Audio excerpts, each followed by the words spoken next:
கிருஷ்ணனை பார்த்து யசோதை அம்மா சொல்றத கேட்கறதுதான் தர்மம்னாலும். என்ன காரணம் அப்படின்னா, இதுக்கான காரணம் ராமாயணத்துல இருக்கு.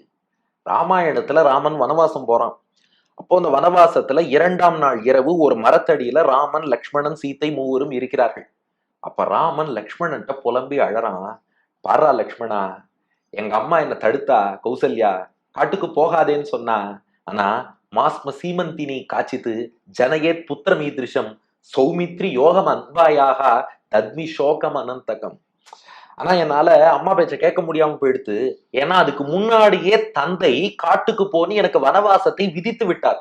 நான் அங்கேயே கைகேயி அரண்மனையிலேயே வனவாசத்தை துவங்கி புறப்பட்டு விட்டேன். முன்வைத்த கால பின் வைப்பதுங்கிறது பெரிய தப்பு.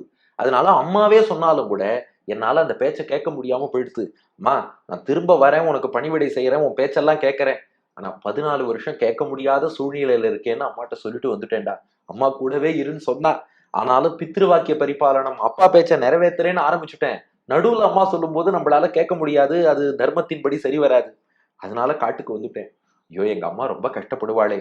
அப்ப ராமன் லக்ஷ்மணத்தை சொன்னானா, இந்த அவதாரத்துல அப்பா பேச்ச கேட்கணும்னு முடிவு பண்ணேன். அதனால அம்மாவை கஷ்டப்படுத்துறாப்புல ஆயிடுத்து. அடுத்த கிருஷ்ணாவதாரத்துல பாருடா, நீ சாட்சி, அம்மா பேச்ச கேட்டு நான் நடப்பேன், அம்மா பிள்ளையா வாழ்ந்து காட்டுவேன்னு சொன்னானாம்.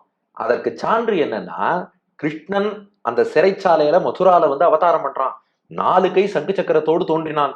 உடனே தேவகி பார்த்தா, டேய் நீ என்னடா இது 4 கை சங்கு சக்கரத்தோட வந்திருக்க, உன்னை பார்த்தாலே கம்சன் நாராயணன்னு புரிஞ்சுடுவான். இந்த 4 கை வேண்டாம், சங்கு சக்கரம் வேண்டாம், 2 கைக்கு சாதாரண குழந்தையா மாறு. உபசம்ஹர விஸ்வாத்மன் அதோரூபம் அலௌகிகம் சங்க சக்கர கதா பத்ம ஸ்ரீயா ஜுட்டம் சதுர்புஜம்னா. அவ்வளவுதானே, நான் அம்மா பேச்ச கேட்கத்தான் இந்த அவதாரமே எடுத்திருக்கேன். சத்யோ பபுவ பிராகிருத சிசுகு. அடுத்த நொடி சங்கு சக்கரத்தை மறைச்சான், சாதா குழந்தையா மாறினான். ஏண்டா, எல்லா பேரும் விவரம் தெரிஞ்சதுக்கு அப்புறம் அம்மா பேச்ச கேட்பா, நீ தானடா பிறந்ததுமே அம்மா பேச்ச கேட்டவன். ஏன் அப்படி கேட்டான்னா, இந்த அவதாரத்துக்கு தர்மம் மாத்திருவாக்கிய பரிபாலனம். ராமாவதாரத்தின் தர்மம் அப்பா பேச்ச கேட்பது, பித்ருவாக்கிய பரிபாலனம். கிருஷ்ணாவதாரத்தின் தர்மம் அம்மா பேச்ச கேட்பது, மாத்திருவாக்கிய பரிபாலனம். அதற்காக 2 கை கொண்ட குழந்தையாக மாறினாயே, அப்படிப்பட்ட நீ நான் கூப்பிட்டா வரமாட்டையா? தாய் சொல்லு கொள்வது, அம்மா பேச்சை கை கொண்டு பின்பற்றுவது தன்மம் கண்டாய். தர்மம்னா மத்தவாளுக்கும் அதுதான் தர்மம், அது வேற விஷயம். ஆனா இந்த அவதாரத்துல உனக்கு விசேஷ தர்மம். நீ பிரதிஜை பண்ணி பிறந்திருக்க, கிருஷ்ணாவதாரம்னா அம்மா பேச்ச கேட்பேன்னு. அப்படி அம்மா கூப்பிடும் போது வராம இருக்கலாமா? அதனால தாமோதரா, வயிற்றில் கயிற்றால் கட்டுண்டவனே, ஒழுங்கா இங்கே வா என்று அழைத்து பெரியாழ்வார் யசோதை கண்ணனை வீட்டுக்கு அழைத்து சென்று விட்டாள்.